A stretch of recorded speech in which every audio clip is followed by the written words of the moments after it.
Whoa. Cash had been mysteriously disappearing from the restaurant. Everyone suspected Gilmore, the employee who had recently been released from prison. To find out if he was really stealing, the owner set up a test. John deliberately left a wallet containing $80 on a table. Gilmore spotted the wallet, and everyone watching held their breath. He just found the wallet. I mean, I know for a fact there's $80 in there. Oh my gosh. At that moment, It's not looking good for Guillermo right now. The guy left his wallet. That's his wallet? He left it on the table. I put it in the lost and found. Yay, Guillermo. the owner finally breathed a sigh of relief, but the story was far from over. Later, Christia secretly opened the lost and found box. She took the $80 from inside the wallet. Oh my gosh. She just took $80 out of John's wallet. I really couldn't believe Christia stole money from that wallet. I loved her, I treated her like family, and I don't know why she would do this. Things were about to get even worse. John returned to the restaurant. Hey, excuse me. Hey. I think I left my wallet here. Your wallet? I was in here earlier. Oh, yeah. It's in the lost and found. Give me 1 second. Oh, thank you so much. You're welcome. Hey, where's my money that was in here? What happened to it? I put the wallet in the lost and found. I've never You sure you didn't take the $80? I didn't take anything. What a lying. He used to be in jail for stealing. So he's really? supposed to have your money. He was in jail. He did time for stealing. Christia planned to use Gilmore's criminal record to frame him for the theft. She wanted him to be the perfect scapegoat, but the owner reviewed the entire incident on the security cameras, and the truth finally came out. The person who stole the money wasn't Gilmore at all. No one expected the sweet, innocent-looking waitress to not only steal the cash, but also try to destroy the life of a man who was genuinely trying to get a second chance. Look at this. Mac just kissed that woman and now he's kissing your daughter. This guy, he's a scumbag, and I knew it, and I told you. Joe and Fran run a popular Italian restaurant. Business had always been good, but recently customers frequently reported losing personal belongings during their meals. This left the couple distraught. Joe quickly suspected one person, Mike, his daughter Brianna's boyfriend. Mike worked as a waiter at the restaurant. He was tall and handsome, and especially popular with female customers. But Fran disagreed. She thought it was just a father's prejudice against his daughter's boyfriend. To uncover the truth, Joe contacted the mysterious diner investigation team. Charles immediately led his team into action. Hidden cameras were quickly installed in every corner of the restaurant, and undercover agents Shelby and Destiny were deployed. Shelby posed as a new waitress, while Destiny observed secretly as a customer. On the first day of surveillance, everyone watching the screens was stunned by what they saw. In the footage Mike was serving, a table of slightly intoxicated female customers. Instead of avoiding the women's flirtatious behavior, he knelt down beside the table and directly kissed one of the female customers. Joe in the monitoring room instantly flew into a rage, cursing Mike for his infidelity. But something even more infuriating happened next. A few minutes later, Mike returned to the kitchen and encountered Brianna, who was delivering tableware. Then, as if nothing had happened, he kissed his girlfriend. But that wasn't all. Undercover agent Shelby deliberately revealed that she was single and told Mike a fabricated, heartbreaking love story. Mike fell for it without a doubt and immediately showed interest in Shelby. When Shelby asked him out on a date, he readily agreed. Joe was furious, wanting to rush out and teach this two-timing guy a lesson. Meanwhile, the team's official test began. Destiny deliberately placed a wallet containing $20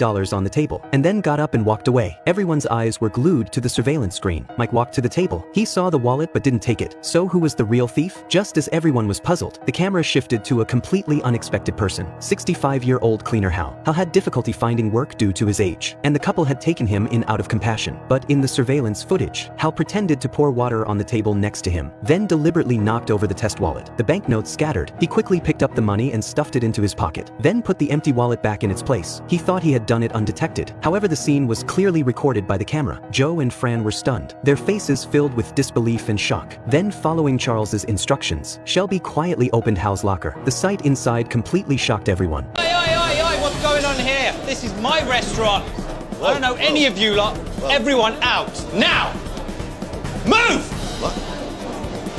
Sonny, the owner of Hot Red Bus Restaurant, was recently troubled by a series of customer reviews. As a restaurant specializing in traditional English fish and chips, he had always insisted on using a special Balti sauce for his curry, and had never offered any other Indian dishes. However, many reviews consistently claimed that customers tasted a strong Indian flavor when dining on Sundays. Even stranger, the restaurant wasn't even open on Sundays. These contradictory feedbacks quickly led Sonny to his prime suspect, his brother Pip, whom he had fired 2 months earlier. Pip had been the restaurant's manager. During his tenure, the restaurant's revenue revenue steadily declined. To stop the losses, Sonny replaced him with a new manager, George, and the two brothers had completely lost contact since then. Pip had never set foot in the restaurant again. To uncover the truth, Sonny contacted a mysterious food critic investigation team. The team leader Charles and his team quickly arrived and installed hidden cameras in the restaurant. Meanwhile, team member Patrick was sent to follow Pip. He soon made a significant discovery. Pip bought a box of special sauce. Patrick bought a bottle of the sauce himself and gave it to Sonny. After tasting it, Sonny frowned. The sauce tasted completely different from the Balti sauce the restaurant usually used. One Sunday morning, Sonny and Charles were in the monitoring room, closely watching the screens. The first employees arrived at the restaurant for work, and even the manager George was busy organizing tasks. Sonny's eyes suddenly widened in shock. The restaurant should have been closed, but all the employees were busy working. Even more shocking, Pip got out of a car parked outside the restaurant, followed by two men who looked Indian. Two men each carrying a large cardboard box, casually walked into the restaurant. One of the boxes contained the special sauce that Patrick had seen earlier. Upon entering, Pip naturally greeted George. Then he instructed the staff to decorate the walls with tablecloths, transforming the restaurant completely into an Indian restaurant. The man with the Indian features turned out to be the chef they had hired. He had already gone into the kitchen and started working. Sonny clenched his fists tightly. His suspicions had finally been confirmed. His brother and the staff were colluding, secretly using the restaurant's premises and ingredients to sell Indian food, while the restaurant was closed. Just then, Green, a member of the undercover team, walked into the Sunday-only Indian restaurant as planned, ordered a meal and began to eat. After finishing her meal, she approached Pip, trying to find out about the restaurant's business model. On the surveillance screen, Pip's every move was clearly visible. His words triggered a complete outburst of Sonny's long-suppressed anger and disappointment. Just as Sonny's emotions were about to spiral out of control, Pip on the screen suddenly took out the bottle of special sauce and began to talk effusively about it to the customer, a hidden meaning lurking in his eyes. It seemed that an even more secretive truth was about to be revealed. Hey, do you mind telling me what you're doing? Wait, whoa. You mind telling me what you're doing here?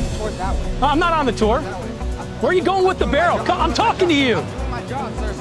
Who's Julio? A top-tier winery in Temecula, California, meticulously managed by an Argentinian family for 17 years, enjoyed a stellar reputation in the industry. However, the winery owner Damien was recently plagued by a perplexing problem. Oak wine barrels, each valued at $400 to $1,000, were mysteriously disappearing one after another. Initially, only a few barrels went missing, and he didn't pay much attention. But as time went on, the number of missing barrels increased, resulting in total losses of tens of thousands of dollars. This left Damien anxious and helpless. Finally, he had no choice but to seek help from the Mystery Diners team. The team leader Charles was astonished when he learned of the situation. Knowing the high value of these barrels, he immediately launched an investigation. He quickly arranged for his team to install hidden cameras and microphones throughout the winery, and also installed GPS trackers on each oak barrel, closely monitoring their movements. Meanwhile, he assigned private investigator Patrick to track down the whereabouts of the missing barrels. Patrick followed the clues and finally found the target barrels at a used furniture store 15 miles away. He bought one barrel and brought it back to the winery. Damien verified that it was indeed one of the missing barrels. This provided a crucial breakthrough in the investigation. The person selling the barrels was named Julio, and Damien stated that he didn't know this person and that he wasn't an employee of the winery. Based on this, Charles deduced that Julio must have been colluding with someone inside the winery, reselling the stolen barrels for profit. Based on the details of the daily operations, Damien quickly identified the main suspect, Chris, the winery manager. To confirm his suspicions, Charles devised an undercover plan, arranging for two team members to pose as a couple wanting to buy wine barrels to decorate their new home, and having them contact Chris directly. Charles and Damien then positioned themselves in the monitoring room, observing Chris's reactions in real time. Faced with the customers' inquiries, Chris's reaction surprised everyone. He showed no hesitation or suspicion whatsoever. Instead, he straightforwardly stated that the winery's barrels were reused and therefore not sold directly, but he could contact an expert who could provide barrels. Then he wrote down a contact's name and phone number on a piece of paper. When this information clearly appeared on the monitoring screen, Damien and Charles were both shocked. The name on the paper was precisely Julio, the owner of the used furniture store they had previously investigated. However, the deeper connection between Chris and Julio remained a mystery, and whether there were other accomplices in the winery was also unresolved. Everything was shrouded in mystery.